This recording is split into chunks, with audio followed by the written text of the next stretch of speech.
Who disrupts my coronation? Everyone has been destroyed because of this freak. I won't allow it! These babies just saved this lame fest party!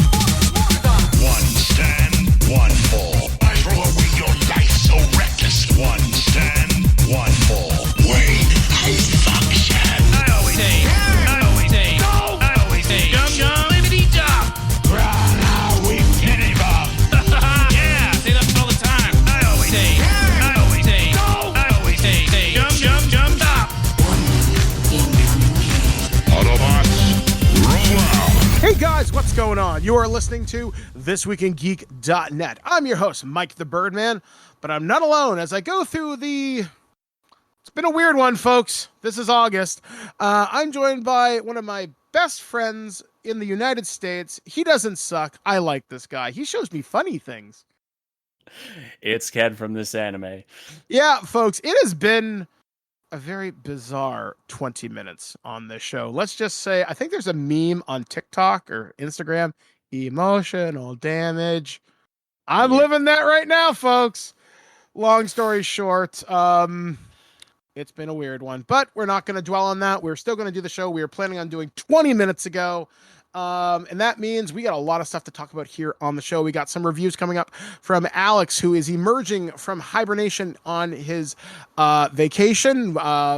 I just got confirmation from Alex today.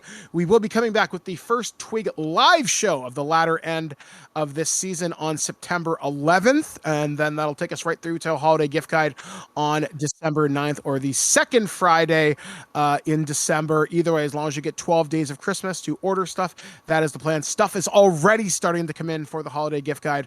We are starting getting ready to prep there. So for me this week, what have I been doing? Well, I've been working on some stuff for review, which you'll probably hear next week. I've been working on my review of the new Texas Chainsaw Massacre video game by Gun Media. I've got some thoughts. I've also been reviewing some new stuff from Razer, which if you could see me right now, I look like one of those ooh woo woo girls, I think is the proper type. And it's just one of those bizarre, it is what it is sort of vibes with me. I look like a cat, but they're very nice headphones. I should have some thoughts on them next week. And I'll probably have something else, which leads me to the next piece of really big news. That is Ken and JT will be taking the show solo next week.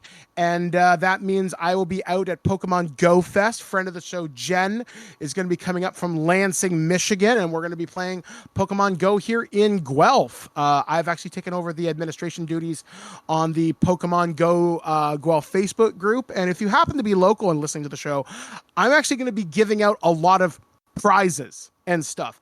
I've got Pokeballs, I've got a backpack, I've got action figures, I got stuff for the card game. I got a lot of really cool stuff, and it's my way of saying thank you for giving me such a wonderful experience, meeting so many of you, so many high fives. I'll be with my wheelchair. I got 2 Pokemon Go incubator backpacks. I'll be giving out cookies. So as you're going out there through the rotating habitats, we are going to be going out there to catch them all. That's what we are going to be doing. In fact, I'm trying to think what else have I been doing this week. Just a lot of reading, actually, for some other projects. I've been doing some other things as well. Been doing some stuff with Transformers. I'm starting to get some stuff done for the Star Trek thing. I'm hoping to get some stuff done in the next little bit. I'm also going to be writing some stuff for Weekly Spookies done by my buddy Enrique Couto, which we should hopefully be getting him and David Denoyer on the show next week to talk about the Slumber Party Massacre movies. It's just trying to pin down schedules. But yeah, it's mostly just been a lot of little things this week that I've been up to, not one giant conglomerate. But yeah, really don't have a whole lot else to report this week. Ken, what about yourself? What have you been up to this past week? Well, honestly, doing Alex sent a game for review that should be done in the next 2 weeks or so. I got to see on Friday. I went to go see Blue Beetle. It is the best DC movie of the year, which isn't saying much, given what happened with Flash and Shazam 2, but it is probably on par with Shazam 1 in terms of how it presents itself. It is Jolo Metaduena is a friggin' star. This is a star-studded role. I understand why James Gunn said, yeah, no, we're going to keep this kid for future DC films and DC TV. And it has a very old school superhero film feel to it. People have said it's got a 90s feel. I wouldn't necessarily say 90s. I think like early Marvel kind of feel to it. It's just fun. It's just a fun film to watch. And then I also saw Strays, which is the dog movie that is with Will Ferrell, Jamie Foxx as these dogs, and it's just super Is it good? raunchy. It is fun. It's funny. I basically said it. You're going from laughing to being grossed out to having your heart melted because the dogs are so goddamn cute. Like there's a couple of moments where you're just like, oh, when it's just the dogs doing things and it's not really CG heavy at all. It's just the dogs in the world doing stuff. You're just like, oh, what a cutie. And even just this, like, the story is pretty paint by numbers. You get the whole aspect of where all the character arcs are going, but it's still just there's some good jokes. I feel like the trailer gave away too many of the good jokes. But there are some parts of those good jokes that you don't see coming, and like it goes in a really like the whole tripping balls sequence goes in a really crazy direction that you don't see coming, and it's amazing. Like the entire it was a pretty packed house when I went to go see it. It was like one of the last shows of the night, and it was freaking the entire house was laughing their asses off at the result of the tripping balls sequence. Yeah. But yeah, both those films are like 8 out of 10s. They're very good. They're very if you were interested, you will probably enjoy it. If you weren't, this is not going to watching the movie itself is not going to change your opinion. And there were really solid films. I was really happy. The one thing with Blue Beetle that I know Alex is going to say in our group chat when he sees it in a couple of days, he is going to get really, really annoyed with some of the CG, because there's an entire sequence that is so bad. It's so green screen that it hurts, like really bad. And that's the only reason that it went from a 9 out of 10 to an 8 out of 10 for me. Because it was just, ooh, ow, that hurt. Like, everything else about it was great. There's some great practical mixed with the CG. Like, some of it you go like, did they do some of that practically? Or is that all CG? Like, you couldn't necessarily tell. Mm-hmm. And I like that the suit is practical in Blue Beetle. Like, the suit is actually practical. Jolo was in the suit, and you could definitely tell Jolo did a lot of the stunts in it. and it has a very it gives it a very Power Ranger-y vibe to the All right. action sequences. That's pretty And cool. like you can tell you can tell it was shot well with the choreography, and the Mhm. choreography was done well. So Yeah, it's very one good. of those. It's something I'm supposed to see Blue Beetle and Strays with Alex at some point when my schedule lets up and I can go to the movies. Hell, I still want to go see Haunted Mansion. I have a feeling I don't have to wait long for it to show up on Disney Plus. But yeah, like it looks cool. I hear it's doing better than expected for the DC EU. So hopefully I'll get around And to seeing also that. anyone that was taught it just yesterday. I saw so many articles going, "Oh, Blue Beetle's a failure," blah blah blah. Okay, first of all, it's fucking Saturday. Yeah, like dude, really, guys, come on. We don't even have the numbers yet. We just have the numbers for Friday and the previews, which was like about 13, 14 million for 2 days. That's not bad. That's not bad at all. And also, this is a movie that is going to live or die by its word of mouth. Yeah, like it's one of those things where I was listening to like it was like I think it was like a Kevin Smith podcast, and he said it was either him or Mark had said, you know what, not every movie needs to cost 300 million. You can make smaller movies and still make them fun. I mean, they did that in the 1980s and 90s and in the 2000s, and it still worked out. Not everything needs to be the level of a Marvel cinematic blockbuster or become a decade spawning saga like Star Wars. Just make a fun movie. If people like it, we'll come back. We'll see the sequel. If we get an extended universe out of it, great. But not everything needs to be interconnected. I don't need to see Vin Diesel fighting dinosaurs in the DeLorean. So And I think like specifically with Blue Beetle is a little more expensive than you would think it is. It's $120 million budget. But that's actually reasonable in this modern world. Like, how is that reasonable? I don't know. Whatever. But I think at the end of the day, Blue Beetle is going to end up making its money back eventually. It might not make it back in the box office at the end of the day, but VOD, it definitely will. yeah, I mean, I'm looking forward to seeing this. Like I said, hopefully sooner as opposed to later, but we will have to see what I get up to. So, guys, we got a lot of stuff to talk about on this show. Alex is going to be talking about a headset and a keyboard he got for review, and he's also going to be taking us out to the far reaches of space where we see what has been going on with Babylon 5. That's right, we're going to be taking a look at the new movie coming out from our good friends at Warner Brothers Home Entertainment, which means I got this week off from reviews, thank God. We're going to be taking a look about all that and more. Plus, we got news that happened this week, something to talk about the Embracer Group. AI's causing trouble again. Plus, we got more weird news, the things that happened around the big blue marble this week. A lot of stuff to talk about. We'll be back, guys, right after this, only on ThisWeekInGeek.net, and we're going to take a listen to one of the reviews we got from Alex. We'll be back, guys, right here on ThisWeekInGeek.net. The Babylon Project was our last, best hope for peace. A self-contained world 5 miles long, located in neutral territory. A place of commerce and diplomacy for 250,000 humans and aliens. A shining beacon in space, all alone in the night.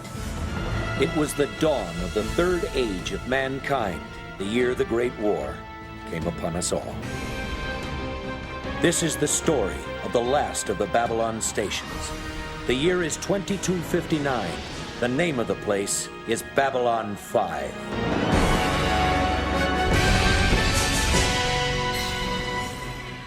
Holy crap. It has been forever since we had something from Babylon 5. And when Birdman said, hey, I've got a review copy that I think you're probably going to want to cover. And I went, what is it? And he goes, I have a Babylon 5 movie for you. And I had completely forgotten that this was actually going to be in production. And yes, for the first time since I think like 2007 or 2008, we have something new from Babylon 5. And that is Babylon 5, The Road Home. This is a 4K Blu-ray provided to us from Warner Brothers for review. And I'll give without going too deep into Babylon 5, we might have to do that later on at some point. This is a show that I remember seeing bits and pieces of when it was airing. I was a little bit into Star Trek. When I was a kid, I was a little bit into everything, and this sort of blended into me. I just thought it was another Star Trek show because, you know, I was like 7 or 8. But when I was in just before going to college, and took a year to work before that, I ended up working with a coworker who was really, really big into the show. And at the time, I was working retail, and the first, I think, 3 seasons of this were on sale for $10 a piece on Blu-ray. I picked them up, and within like 2 weeks, I went and bought the rest of the series and all the movies and all that fun stuff, and went with it. And funnily enough, down the line, when like Mass Effect and other things are coming out, I was like, oh, they're just borrowing a lot of cool stuff from Babylon 5. Well, flash forward, the show was canceled. There's been issues with the special effects and stuff being lost, and yada, yada, yada. There were some spin-offs with Crusade, as well as, what did they do after Crusade? There was the pilot movie for Sci-Fi Network, Legend of the Rangers, which didn't go past the pilot movie. And then after that, I think it was like 2007, there was Lost Tales, which were 2 anthology episodes, 2 like 35-minute episodes, I think, that made up sort of what could have been another pilot for an anthology series that ultimately didn't go anywhere. And then it lay dormant for a very long time. And then recently we've heard that there's going to be remastering of the series into HD. There might be a furthering of a new series, continuing it on as once all the writers and acting strikes go up.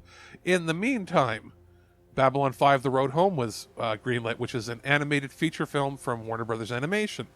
It's 79 minutes long. I've now watched it twice just to take it all in. This 4K Blu-ray set does have HDR support with Dolby Vision. It helps a fair bit with something that is like much more detailed. Be honest, it's not.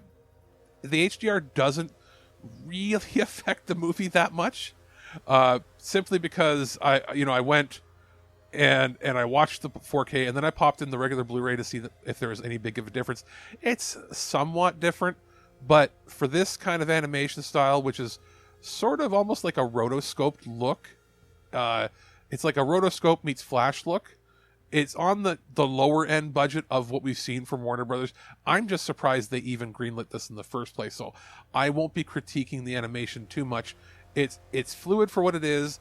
This is not a show that needed a ton of crazy fast animation or fluid animation for the character parts. It only really needs stuff like that for some of the battle scenes, and it holds up pretty well here in that regard. As far as audio is concerned, you get a Dolby DTS Master Audio 5.1 track on both the 4K release and on the Blu-ray.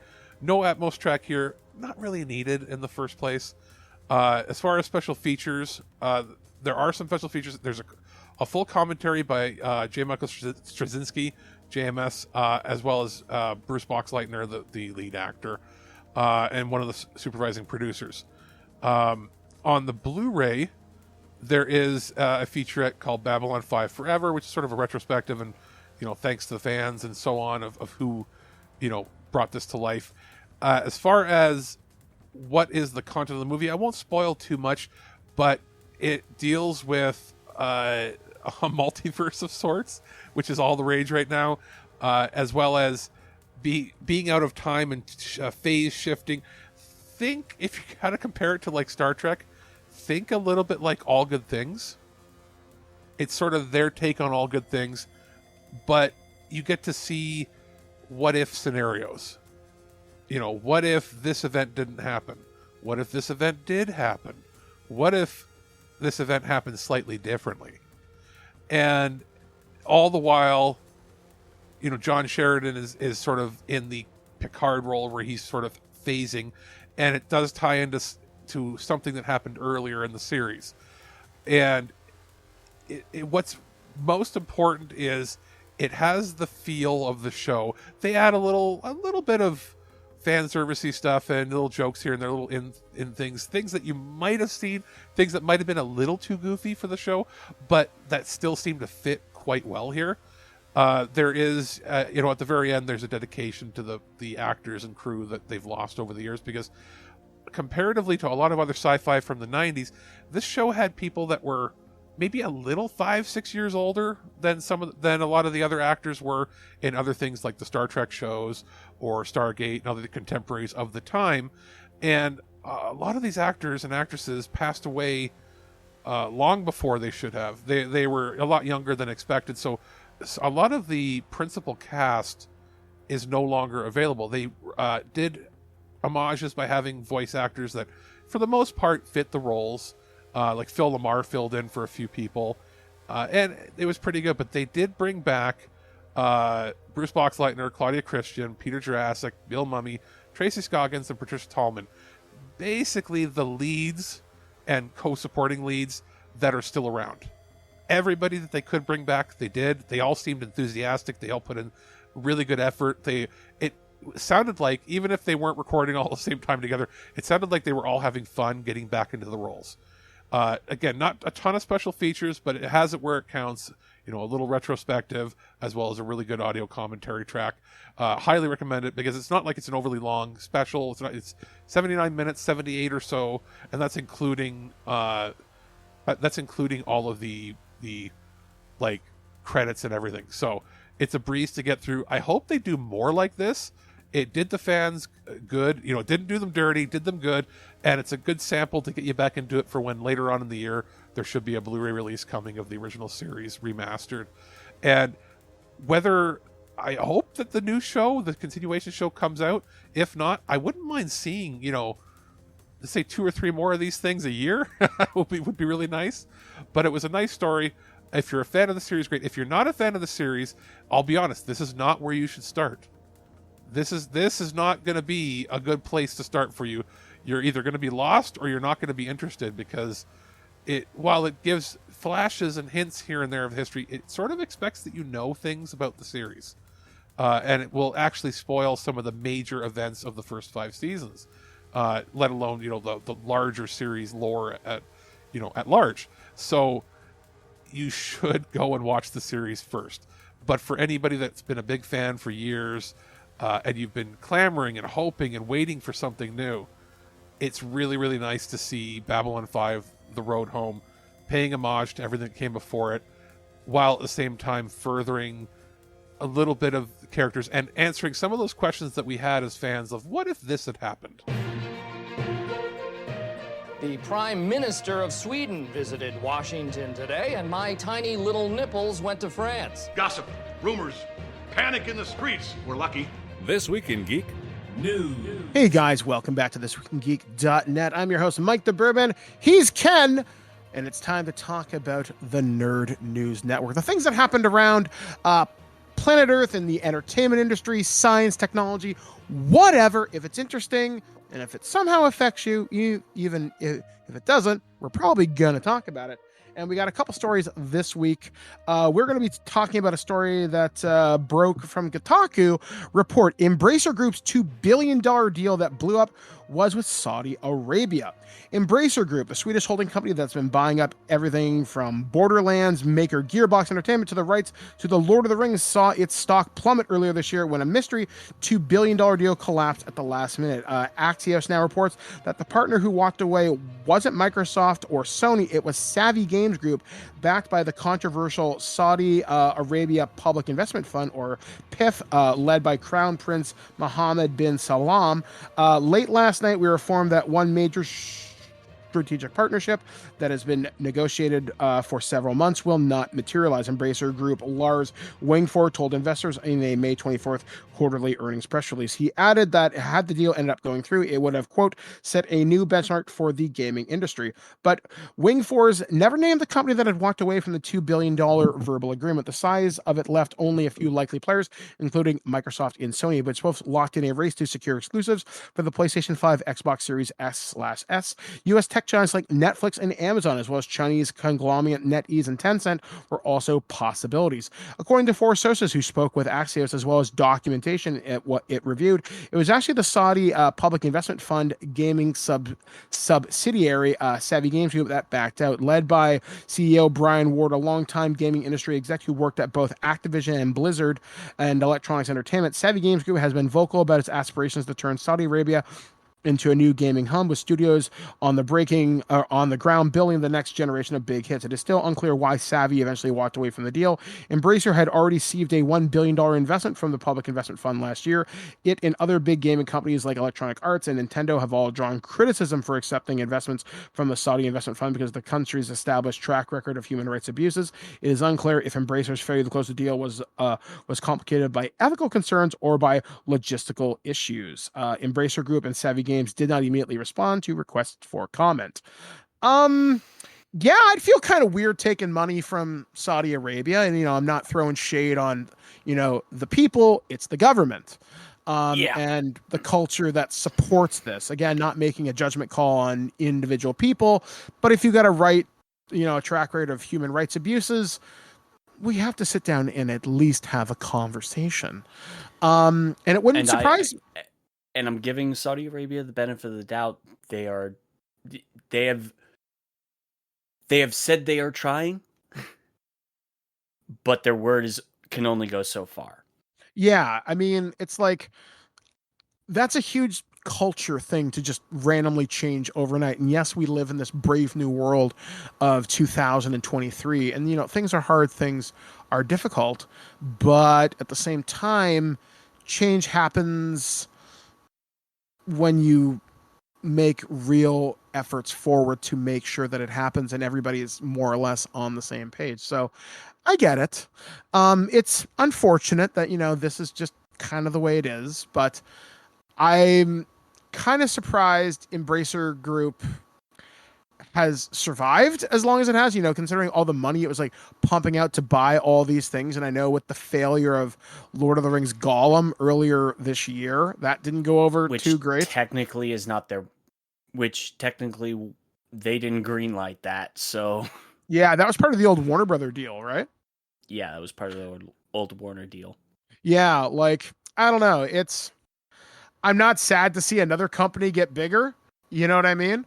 I'd rather, we have more individual studios than smaller groups, so there's competition, so things aren't again, just there are developers that have been talking about this. We're in a consolidation phase of the gaming industry. Mm-hmm. We had that same thing happen in the early 2000s where there was a consolidation of gaming people all in one place. Then people left and spread out and got smaller. You had smaller things come in. That was the indie boom, and now everything's kind of coming back together again.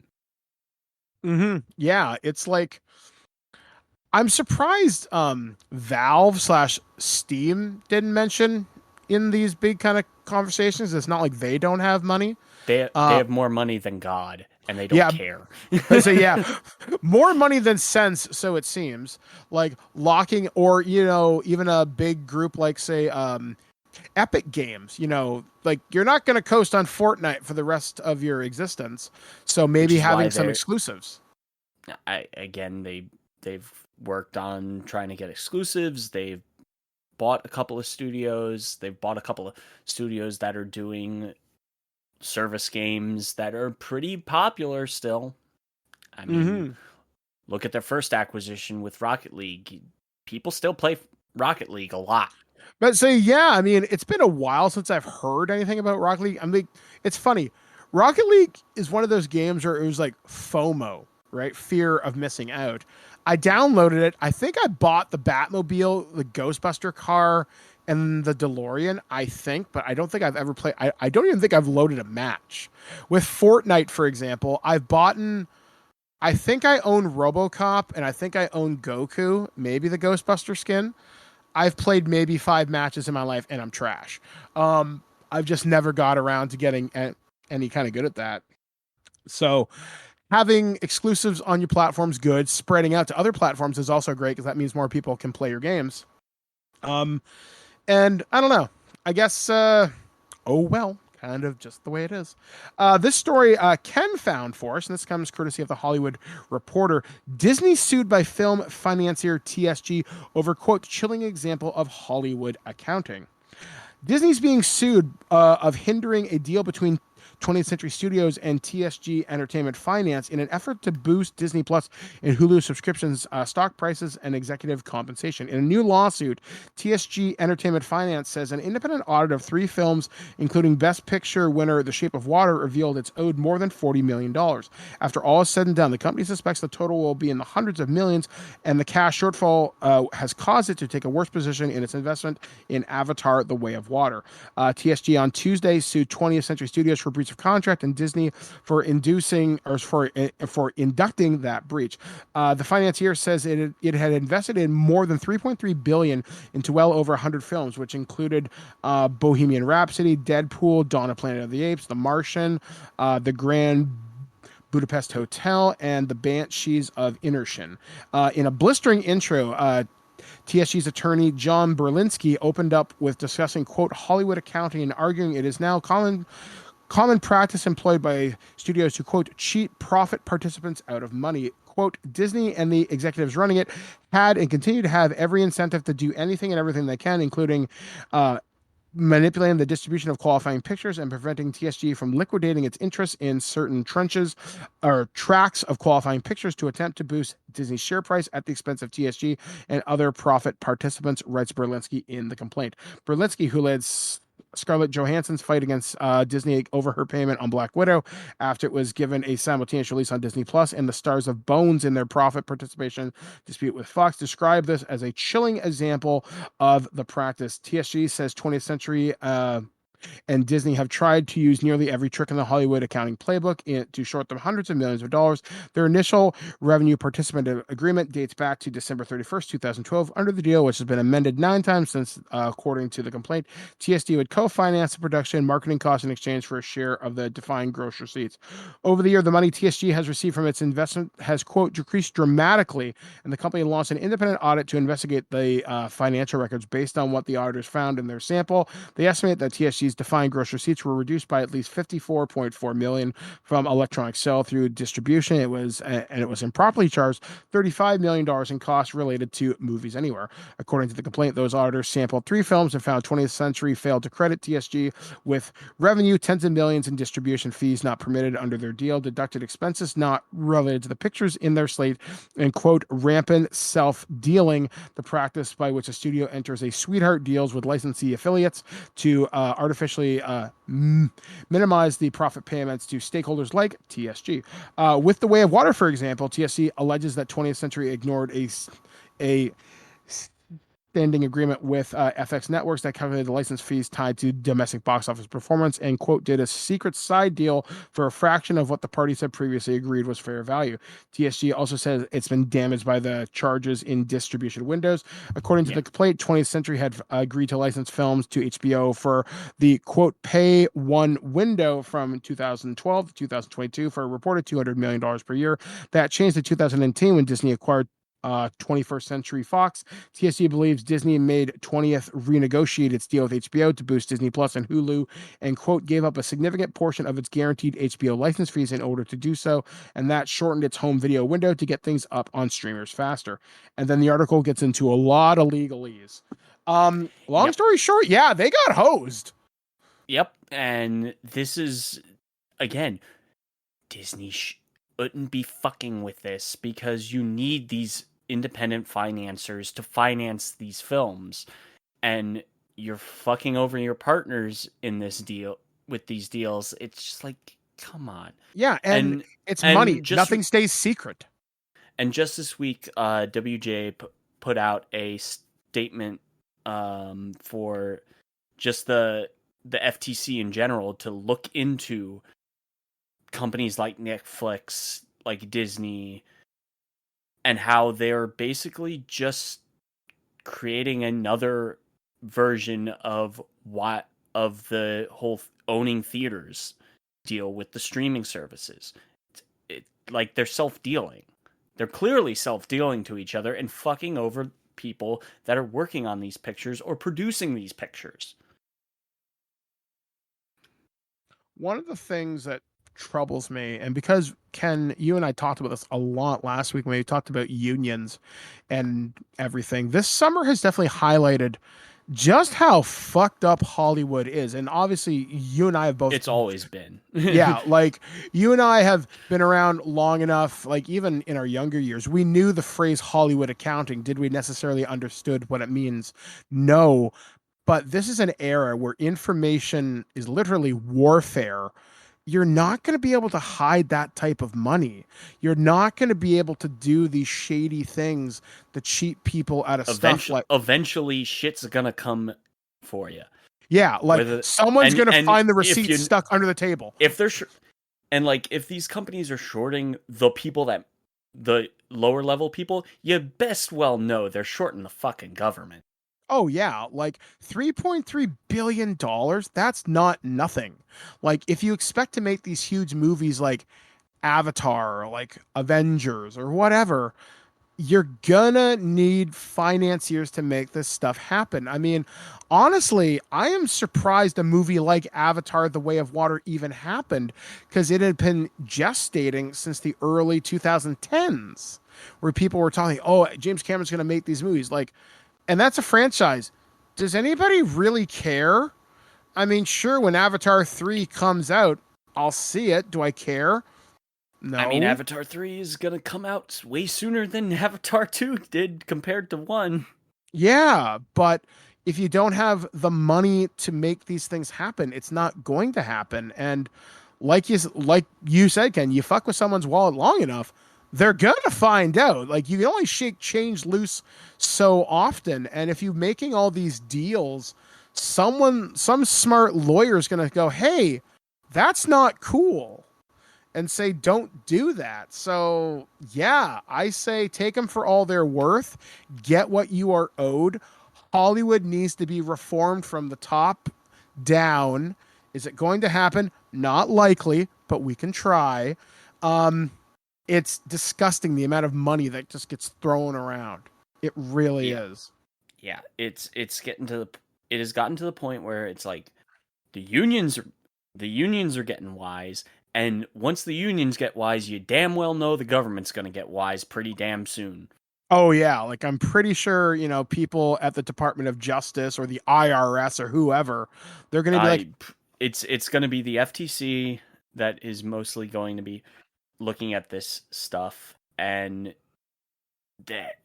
given the fact that we had to deal with the whole thing with the Blizzard Activision merger with Microsoft, which is going to happen in the next couple months, in the next 2 months or so, that'll officially be done. But the amount of shit that had to go through, you would think they would look into this eventually.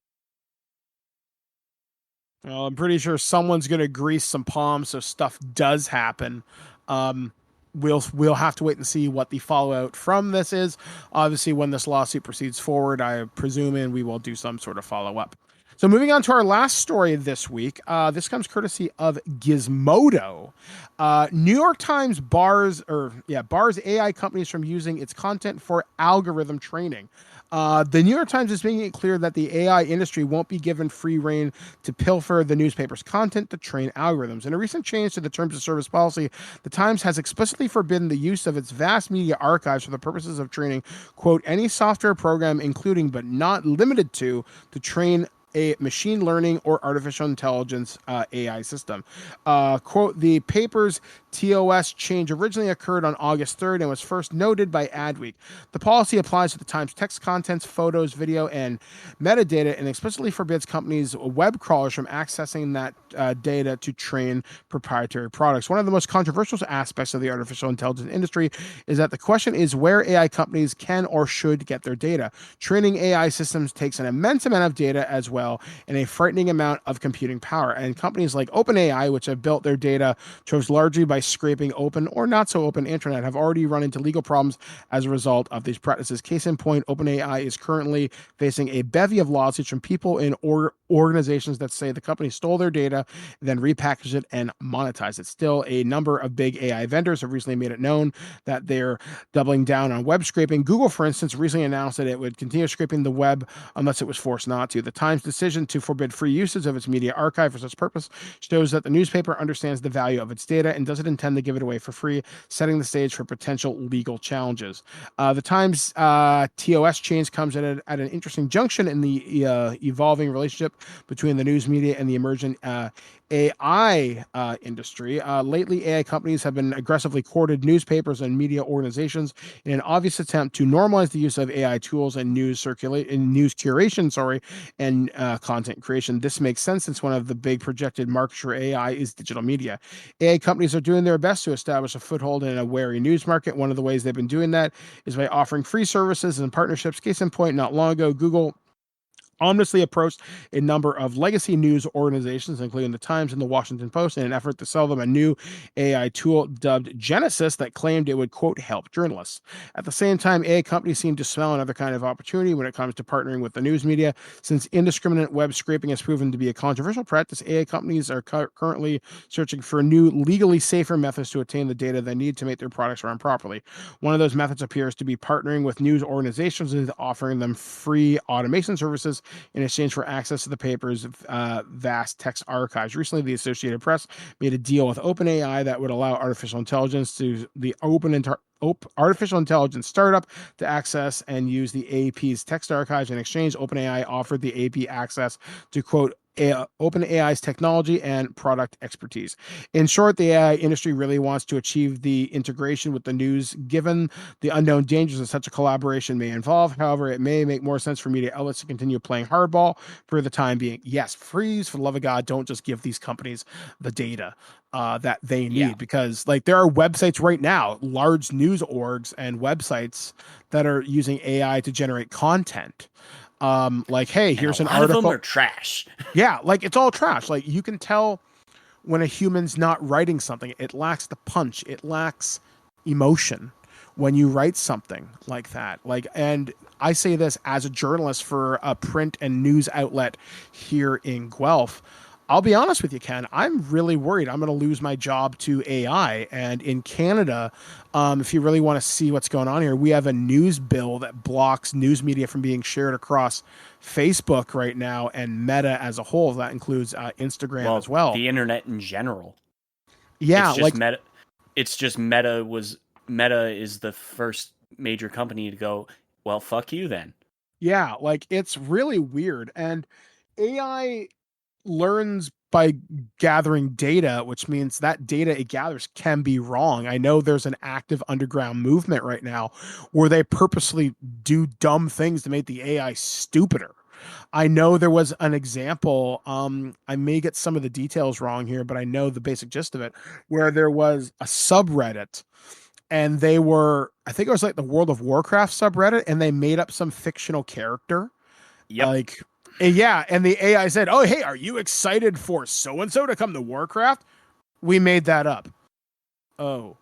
Like, you know, like, honestly, like, our artificial intelligence, is there a use for it? Yes. There is absolutely, like, in terms of gathering information, sure. And I know I just argued against that. It can be a tool in the toolbox. Yeah, like, it's not meant to be the whole hammer. Yeah, it's not gonna be something that is going to fully replace a person, at least not yet. Yeah, like it needs to be a tool in the toolbox to assist the journalist or doing whatever. Like I know people were using like Chat GPT to write not newspapers, to write essays, and now we have to worry about that, about academic cheating. We have to worry about the AIs becoming as racist. As if plagiarism in schools wasn't already a problem. Yeah, like it's insane just how much the AI thing has really taken off. I think we talked about this last week, how I think it's GPT. They're on the verge of bankruptcy from what I understand. They're burning through cash faster than anything because it costs so much money to run their services, something like hundreds of thousands of dollars a day. And then also all the lawsuits. Well, yeah, and plus you have to figure, because there's a whole bunch of authors that are in a class action lawsuit against them. Yeah, and you think about like People are developing free alternatives to AI so they don't have to pay these exorbitant fees to Chat GPT, OpenAI, and whoever else the big industry kind of leaders are.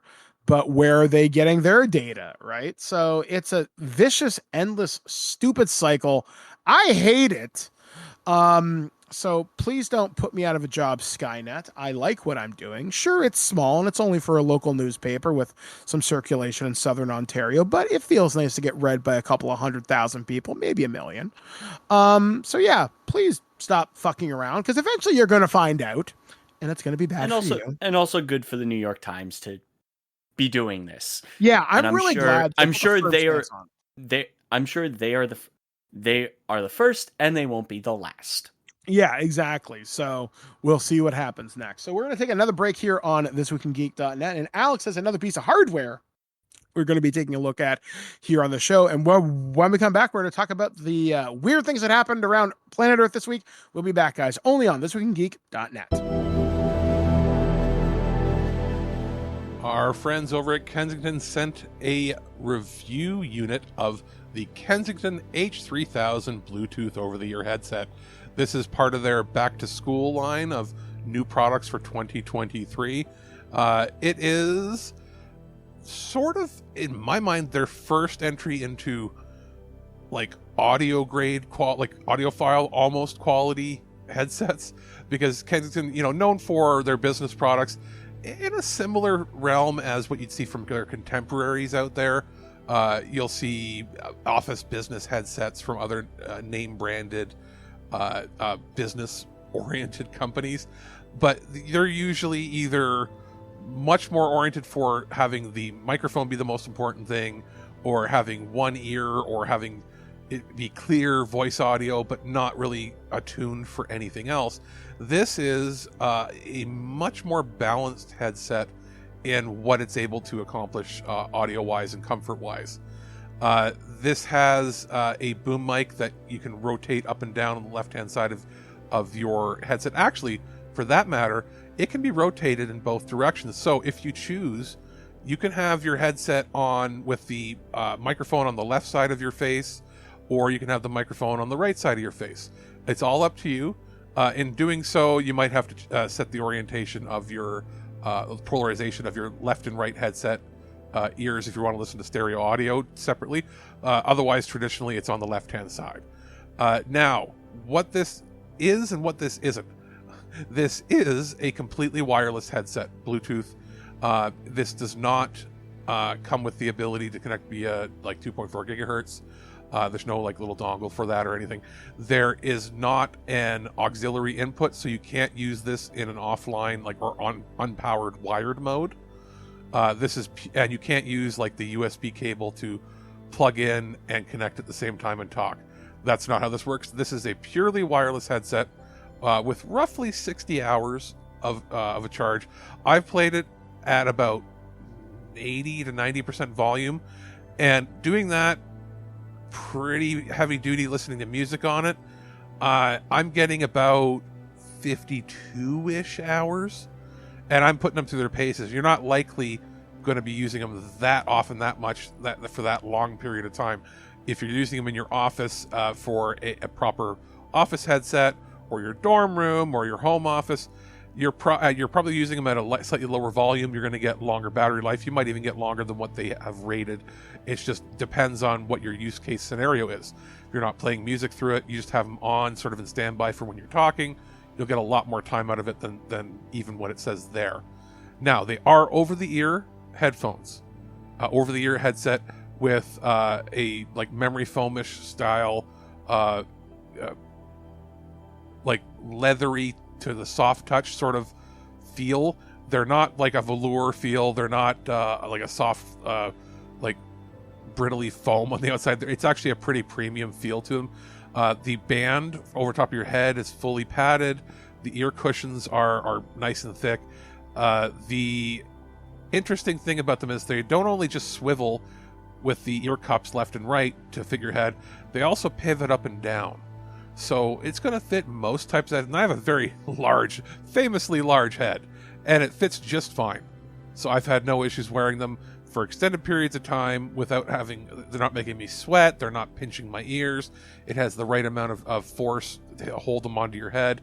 The only downside I see to these would be two little points. One, because these are not meant to be audiophile listening headphones, even though they're approaching that, is one, they don't support the HD codecs and HD protocols that are available to some others. Like, there's no aptX support here, and there's no LDAC. What they do have, though, is above a lot of the other business class headsets it does support AAC, so meaning the AAC codec is much higher quality than most entry and even mid-range level business headsets that just use the SBC codec. SBC is, if you find like a $20 or $40 or even $60 or sometimes even $80 headsets out there, they're almost always using SBC because that's the generic Bluetooth codec, and it's fine. It gives you like FM quality audio, and especially with those ones, they're fine because a lot of times you can use an auxiliary input, so you can have higher quality wired. Because this is a fully contained wireless set, you'd want to make sure that it has at least the AAC codec, which it does have, which provides significantly higher, closer to CD. It's basically CD quality audio using compression. So if you're used to listening to something through, like with wired headphones through like Spotify or something, it's going to be that kind of quality you get through it. So pretty darn good, just not audiophile. And secondly, because it's all self-contained, it does mean that you are going to be using the battery the whole time. Which, again, that could be a plus for you. That might not be a plus for you. They do pair very easily with up to two. I have multi-devices connected at once, and whatever one becomes active newer. So, for instance, I was connected to my PC, and then I connected it to my phone and made a phone call, and it automatically let me make the phone call and talk through the headset that way. When I finished with the phone call, hung up, I went back to the computer, started playing music, and it switched inputs automatically over to connection 1 to start talking. That could get confusing to some people. You might not want to have it connected to multiple devices at once, but that is a feature that a lot of the better headsets do have now, and I'm glad to see that that's here as well. As far as another nice little touch is it doesn't have a generic, really hard to understand Chinese English voice, now connected. It is a, bespoke, custom Kensington paid for some sort of person to do voiceover for the connection and for all the notifications that come audibly through the headset. There are volume controls as well as muting a mic, pausing, that sort of stuff on the right ear cup. As far as connecting, it is it's not like you hold down a button. There is an actual switch to turn things on and off, and then you hold down a Bluetooth button when you want to connect.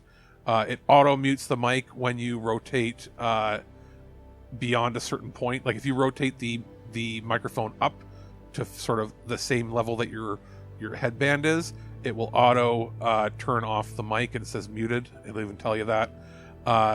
It is a multi-point Bluetooth. It's using 5.2, meaning the most recent Bluetooth standard. So better range, better quality, lower bandwidth, less interference.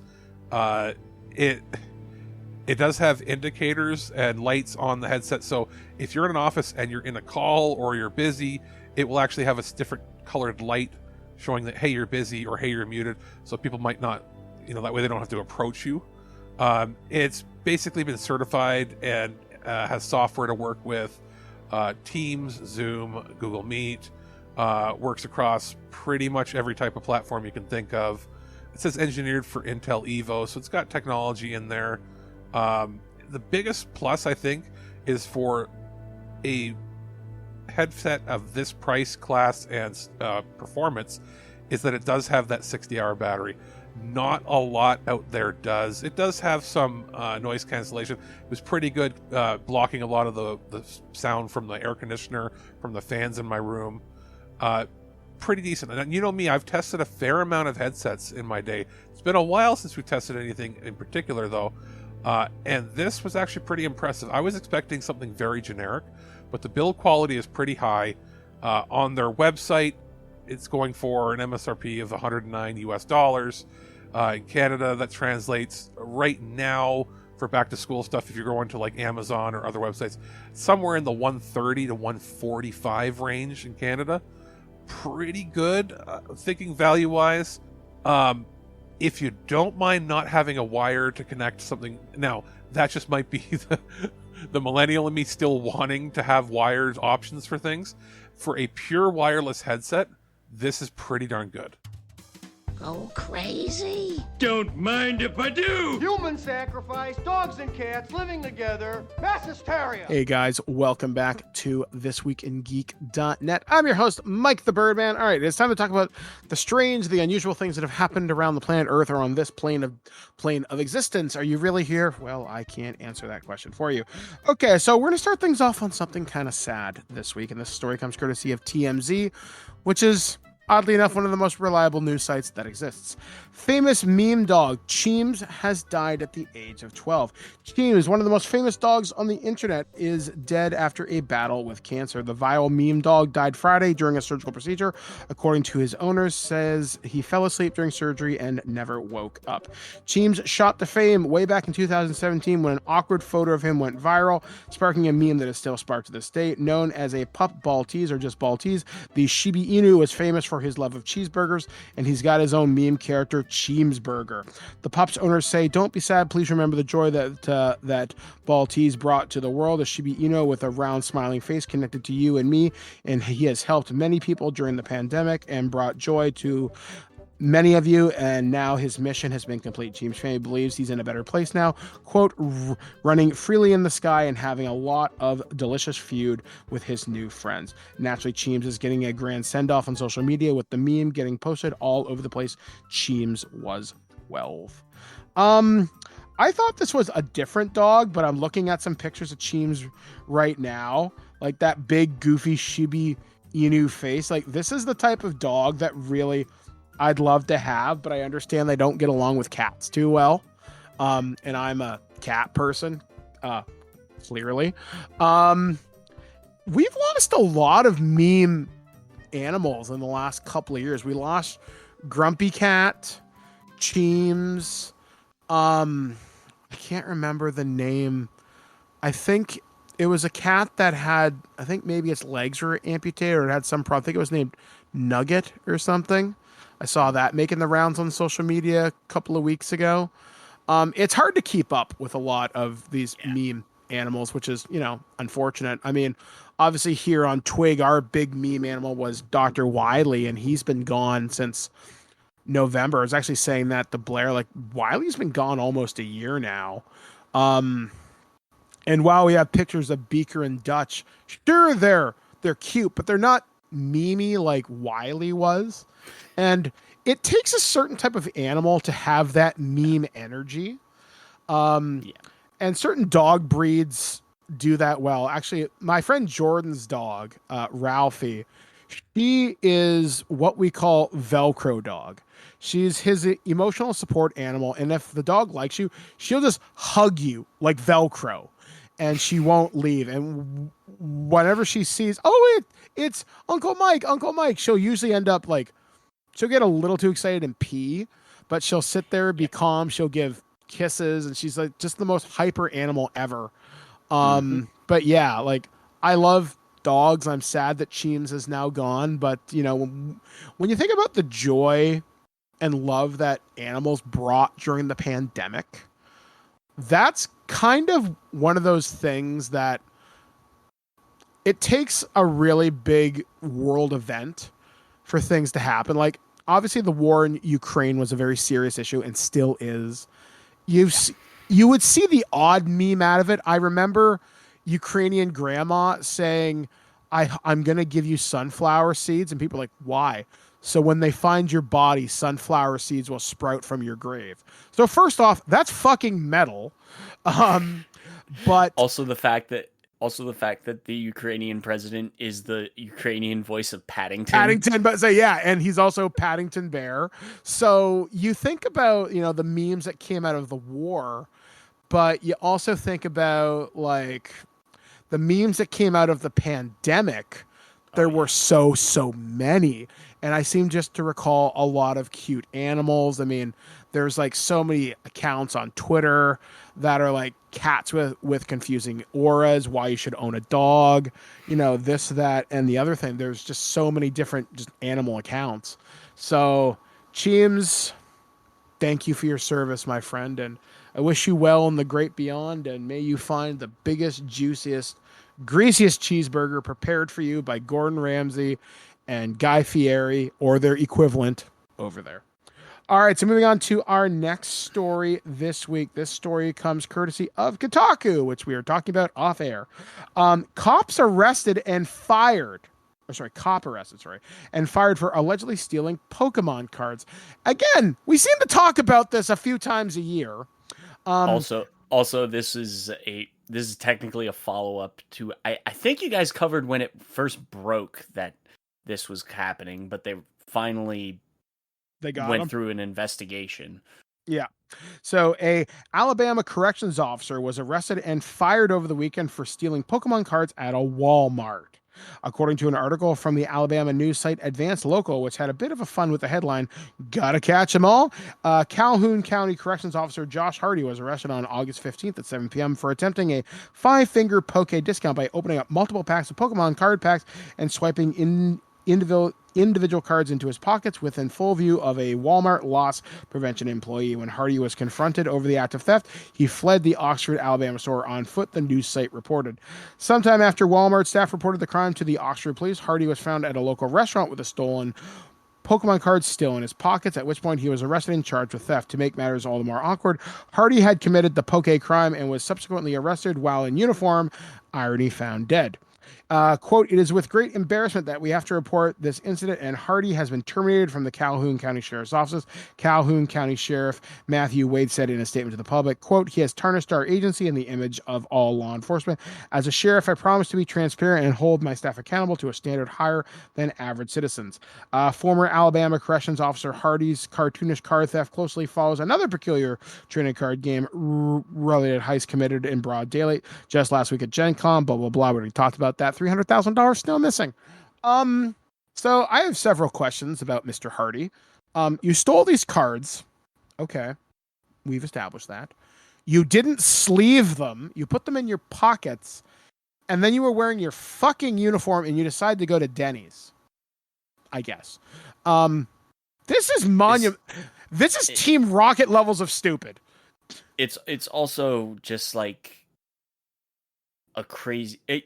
I feel like in his brain, it's just a superiority complex. Like, I'm a cop. Fuck you. Yeah, like, I'm a cop. What are you going to do to me? Arrest you, sir. It's so mind-bafflingly stupid. Why would you do this? So yeah, I don't get it. There are two or three types of people that become cops. There's people that are for the greater good and want to help the community. There's power-hungry people. Yep. Power trippers, yep. And there's just egomaniacal maniacs. Yeah, the weirdos. Yeah, like most of the cops that I know, I'm friends with one of them on a fairly decent basis, and they're a pretty good guy. Good guy. Maybe some problems, but who doesn't, right? I wouldn't call them, "Hey, let's go steal some Pokemon cards from Walmart, you dumb shit." It's mind-bafflingly stupid. Like, literally, there's nothing that I can say that would exonerate this person other than Team Rocket is blasting off again, you dumb shit. All right. Last story of this week. This one comes courtesy of Ken. He found this on IGN.com. Harrison Ford gets new species of snake named after him. Snakes? Why did it have to be snakes? A new species of snake has been named after Indiana Jones legend Harrison Ford. According to the Hollywood Reporter, the palish young brown snake with scattered back splotches was discovered by researchers in the Andes Mountains in Peru and has been named, good fucking luck, Tachymondius Harrison Ford. That's dumb. It's unclear whether the species is particularly skittish around other snakes. Quote, "These scientists keep naming critters after me, but it's always the ones that terrify children," said Ford. "I don't understand. I spent my free time cross-stitching. I sing lullabies to my basil plants so they won't fear the night. Ford has inspired the naming of an ant. I'm not even going to pretend to pronounce this, as well as a spider, which I can probably pronounce, Calponia harrisonfordi. However, the naming of this snake is particularly significant with its discovery in Peru, echoing Indiana Jones' first big screen outing in the Chacapianan Temple in Peru. I probably slaughtered that at the start of Raiders of the Lost Ark. In all seriousness, this discovery is humbling. Ford added, it is a reminder that there's still so much to learn about the wild world and that humans are one small part of an impossibly vast biosphere. On this planet, all our fates are intertwined, and right now 1 million species are teetering on the edge of oblivion. We have an existential mandate, essential mandate, existential, I was right, mandate to mend our broken relationship with nature and protect the places that sustain life. It turns out that Harrison Ford, unlike Indiana Jones, is actually a big fan of snakes. I actually like snakes, he added during an AMA on Reddit. When I was young, I was a Boy Scout nature camp counselor, and one of our projects was collecting snakes and creating an environment for them. So I'm quite familiar with snakes and think they're fantastic creatures. The snake's name, harrisonfordi, is a slender snake typically measuring around 16 inches long, sports a black belly as well as a vertical streak over its copper-colored eyes. The discovery was a result of a joint collaboration between researchers from Peru and the United States. Much like its human counterpart, the harrisonfordi is a little antisocial, with only one specimen, a male, found during the research project. It was found sunbathing in a swamp in Otishi National Park. Professor of Biology Edgar Lahire from Illinois Wesleyan University said the team is honored that Ford has accepted the snake's name. Quote, for a biologist describing a new species and making it public with its new name is one of the most vital activities during the biodiversity crisis. He said, and we hope the new snake will create an awareness about the importance of biological fieldwork that intends to discover the unknown, often an adventurous and expensive process requiring more financial support from funding agencies. Only organisms that are known can be protected. Ford's iconic line about snakes appeared in Indiana Jones' Raiders of the Lost Ark. Yeah, I always think it's really neat whenever they find new creatures, but I always wonder, like, how do you know that's new? And it's science that is obviously way smarter than me. Oh, yeah. But I always find that type of stuff really, really, really interesting. I mean, I don't know. If I wanted something named after me, I think I'd want something in space, like a theory. Like, I know, like, my favorite thing in space, for example, is the Behuthi's Void, which is the giant space and the cosmic background radiation that happens to be colder than the rest of the known universe. Nobody knows why. There's just not a lot in there. There's not a lot of stars, not a lot of galaxies, not a lot of nothing that's generating heat or noise. It's just, why is this there? And I think that's so fascinating. I think a new insect would be cool, but I want it to be weird. Like, I don't know. Honestly, the one insect I am freaking terrified of. Centipedes, millipedes. If it's got more than 4 legs, oh my God, get it away from me. Kill it with fire. Oh my God, I'm so terrified. And I'm not scared of much. That will make me shit my pants. I'm terrified of that stuff. Animals, not so much. Insects, oh yeah. I don't know. Actually, if I had to have one contribution to biodiversity on planet Earth, a cat species named after me. Big, fluffy, and stupid.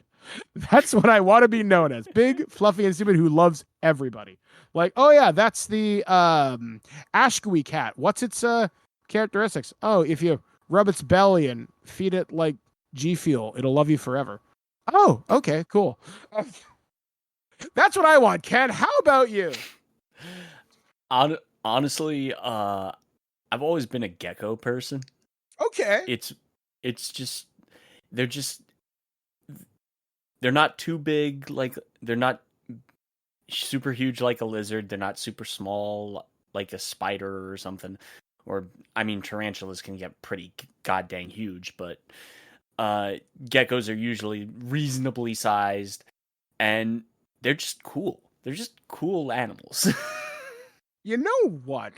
If I had to have something, I just thought about this when we were talking about geckos. I would really like some marine biologist out there. I want someone to find a new species of crab that lives mostly on land. I want it to be called the Zoidberg. I believe there is already a Zoidberg. Oh, that's awesome. That is the new Twig mascot from now on out, the Zoidberg. Our new weird cryptid. So anyway, guys, that's going to do it for us here on ThisWeekInGeek.net's weird news this week. We got one final review from Alex. I hope I'm remembering what order I put these in. So anyway, guys, here's Alex's lovely tones. And when we come back, we'll talk about what's coming up on the site as we approach near the end of summer. And we got a lot of cool stuff coming up. So we'll be back, guys, right after this, only on ThisWeekInGeek.net. It's getting to that point where it's time for back to school, and not just back to school, back from vacation, back to work, back to the grind. And usually we do a back to school full guide. It's going to be sort of broken up into a couple of episodes since we're technically sort of still on vacation. So I have a few items over the next few episodes that I'll be reviewing piecemeal from Kensington. You probably, if at the back of your head, know them most for their Kensington locks, as well as some other accessories like stands and screen protectors and privacy screens. But they've also expanded in the last couple of decades into more general business and office accessories, things like mice, keyboards, cameras, as well as docks and so on and so forth. And we've got a few items from them that they gave for review that we'll be talking about. The first one here I'll be talking about is the Kensington MK7500F, which is, let's talk about your business marketing, your business part name, but it's the QuietType Pro Silent Mechanical Keyboard, and it says with meeting controls. And what this is a wired and wireless, with a lithium battery built in keyboard that is pretty hefty. I don't know the exact weight on it. I'm not going to look it up, but it's got some heft to it. I received this in the last week for review, and I've been testing it out as my main go-to keyboard for the last about 6 or so days, and I wanted to really put it through its paces to see what it's all about. Now, this is a mechanical keyboard using what they're calling silent keys. It has its actual mechanical mechanical switches in there. It comes pre-lubed. They're using one of the more better branded switches. Off the top of my head, I don't see it, but it was on the box. I'm not an expert on mechanical keyboards. I just know that I've always liked the tactile feel of them. And for the most part, these are sound dampened pretty well. The spacebar is the only thing that isn't. I'm actually going to put the microphone up to the keyboard, and we'll give you a bit of a sound. So here is what the spacebar sounds like with the microphone being roughly an inch away. And here is what the rest of the keys sound like from the same distance. I'm not even sure if you could hear anything at all there. But outside of the spacebar being less dampened and more discreet, and even then, it's not that loud comparatively to most keyboards out there. The travel is pretty good on the keys. It's very comfortable. The reason it's got some heft to it is the entire top of the keyboard is like a brushed aluminum plate. It's heavy-duty plastic below. It's also designed in such a way that you can spray it with like disinfectant in an office. It's everything with sort of like post-COVID in mind. Being able to spray down with a disinfectant, wipe it down without it having any degradation to any of the keys. The coloring won't come off of the keycaps. It won't degrade the quality of which and the smoothness of which you type on it. So it's got like, on the bottom of it, you can actually see there's like water drip holes for where if you spray it with something, it can drain through. This can be used, like I said, wirelessly or wired. Wired, it comes with a USB-C cable, which has a USB A to C adapter if you need to plug it into something that doesn't have a C on the computer. It also comes with a little USB nub so that you can use this in wireless 2.4 gigahertz mode or Bluetooth. Haven't used it actually in the 2.4 mode because I've been testing on devices that either have Bluetooth or wired plugged in. The battery life is pretty darn good. It says, rated for up to 90 hours if you have the backlight on, because there's different levels of backlight for the keys. So if you have it on the maximum brightness, up to 90 hours, you're looking at hundreds and hundreds of hours if you have it off, which is what I would do for the most part. Interestingly enough, this is a business-minded keyboard, even though you could use this for gaming, definitely. In that the top left side has the communication buttons they were talking about, and it pulls up whatever your default Windows communication device is. So that could be like Skype or whatever other tools you're using, or Zoom maybe. There's like a mute microphone, turn on and off your webcam. There's a make a call button. There's a hang up a call button. And then there's also the keys above, it has your standard function keys, plus they double as things like turning the volume up and down on the computer, or turning the backlight on the keyboard up and down.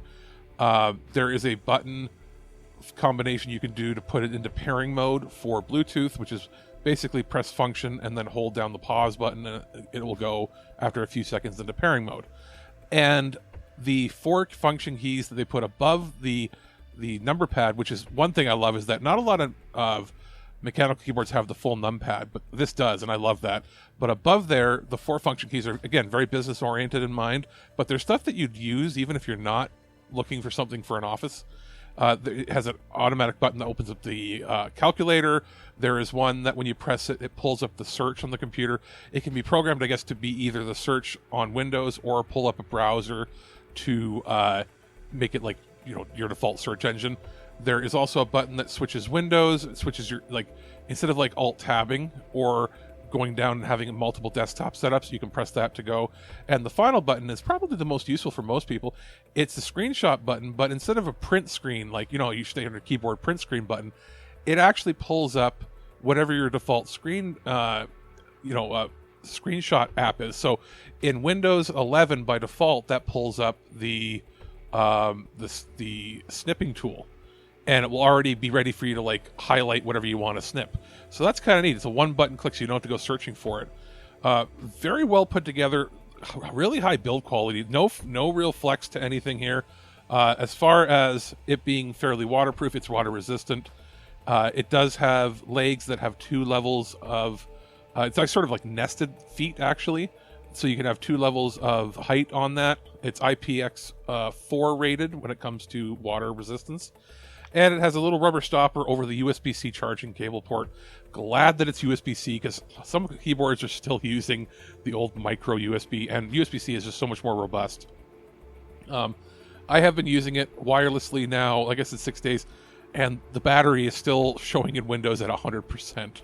So when they say you get hundreds and hundreds of hours out of a charge, it's definitely true. I would say aesthetically, it's got that brushed aluminum finish on top with black keys. It's perfect for what I like out of a keyboard. If you're looking for some fancy, colorful, crazy stuff, that's not what this is. This is a sleek, really well designed, something that'll look good in an office to show off, when if you have a customer facing part of the office, or if you're looking for something that is more sleek and discreet for your home or your gaming setup. It also comes with a really heavy-duty gel wrist pad. And I'm talking better quality than a lot of the stuff that you buy separately. So, I mean, is this going to replace the highest-end gaming stuff out there? No. This is sort of like a great middle ground if you like gaming, if you're perfect for an office, if you're looking for something to replace your like something for your media center at home. It's got some heft to it, so you don't have to worry about it, breaking on you or anything. Easy to clean. Price point on it, the MSRP it said was $249. It's going on the Kensington website for $199 US. You're looking at about $240, $250 Canadian, depending on the site you get it from. But it comes with a multi-year warranty. It's going to last, it's almost bulletproof from the way it feels. You could probably drop this thing. I wouldn't recommend it, but you could drop it and you're not going to be worried about breaking anything except your toes if you dropped it directly or threw it down on the floor with you standing directly there. So it's probably one of the better keyboards I've used in a while. I've seen mechanical keyboards you can get for cheaper. Obviously, they're also of much cheaper quality. So you're paying a little bit for the name. There is going to be that tax of having a good name on it. You're getting a good warranty, but you're also getting a really high quality product for at around the $200 price point. Hey guys, welcome back to ThisWeekInGeek.net, and this is kind of show it has been here on the podcast. Big thanks to Alex for putting together all the reviews this week. Without his assistance, this show does not happen, and frankly, it doesn't get posted because I don't know how. And obviously a big thanks to Ken for joining me during this entire month of putting together programming, from emotional damage on loose cannon to what the hell is that? It has certainly been a trip here on the show. So we like to talk about the things that are going to be coming up on the site this week. I finally did get a hold of my friends David and Enrique over at Welcome to Primetime. We are going to be recording the not Freddy's Nightmares, the Slumber Party Massacre show fairly soon. We're just waiting to get some scheduling off with Dave. So hurry up, Louie, if you know what I'm talking about. Thank you for listening to Welcome to Primetime. Other than that, between me, Ken, and JT, we're going to be talking about the Mortal Kombat movies, as I talked off the top of the show. And we're not going to pick on Mortal Kombat Annihilation. Yes, it deserves an honorable mention in the show, but there's so much Mortal Kombat media. It's time to talk about it, because we do have the new game, Mortal Kombat 1, coming out from Warner Brothers Games and NetherRealm Studios, coming out sometime in September. So it is definitely combat time to talk about that. We're also going to be recording literally after this podcast. You should be hearing at some point this week TWIG Sunday Funnies called MCU WTF. And yes, it is not a division of a crime scene investigative unit. It is what the fuck is up with the cinematic universe. And I know me and JT had talked about focusing Sunday Funnies on stuff that we love and we care about, and we don't want to spread negativity. But sometimes you got to sit down, Kevin Feige, and say, hey, man, are you doing okay, Kevin? Because I'm a little worried about you. So we're going to be talking about that on the show. Ken and I are probably going to be doing something else, and this will be one of the first times I've actually collaborated with both of these people. Me and Aaron, obviously, we're hardcore buddies from Future Imperfect and Loose Cannon, but we're going to be bringing in his wife, Darlene, and we're going to be talking about two movies I have never seen before. We're going to be talking about the Tom Hanks 80s classic, The Burbs, and about the 1980s movie that was referenced in the comedy with Seth MacFarlane, Ted. We're going to be talking about Flash Gordon, because if you can believe it, I've only ever heard the cover album by the Proto Men. So this would be my first time experiencing Flash Gordon, because, hey, he's here to save every one of us against Ming the Merciless. And I'm sure that'll be a fairly good time. I'm really looking forward to recording that later on in the week. And then next week on the show, I'm trusting you, Ken, with my baby, my son, my daughter, my creation. And we're going to be trusting Ken and JT with the running of the entire TWIG podcast for next Sunday's live show. And then I will still be doing the editing and post, so I'll be listening. But I'm really looking forward to seeing what these boys can do. And then we are probably going to be taking a semi-reduced week off, first week of September. And then we are back hardcore. So hardcore, they have to keep us in the back of the video store. That's a rap rhyme. I should write that down.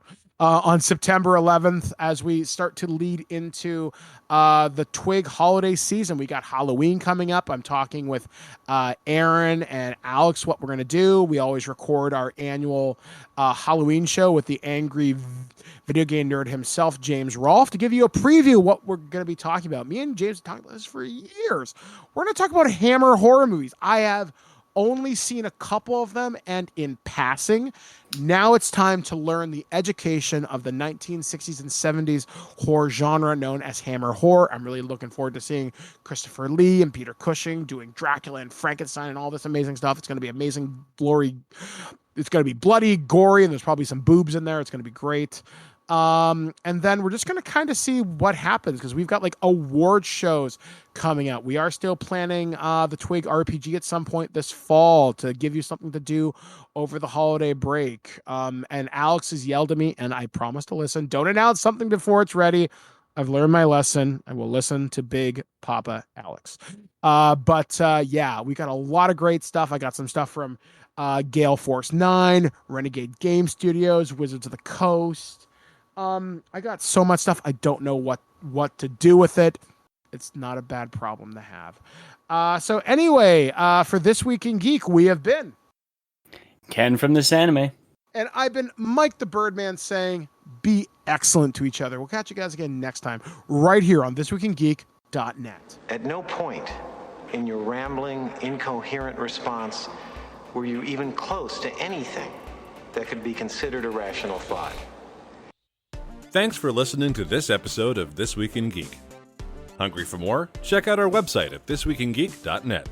You can subscribe to the podcast, browse our Twitter and Instagram, and leave your thoughts on today's topics. If you'd like to give us some feedback, send us an email at feedback@thisweekingeek.net.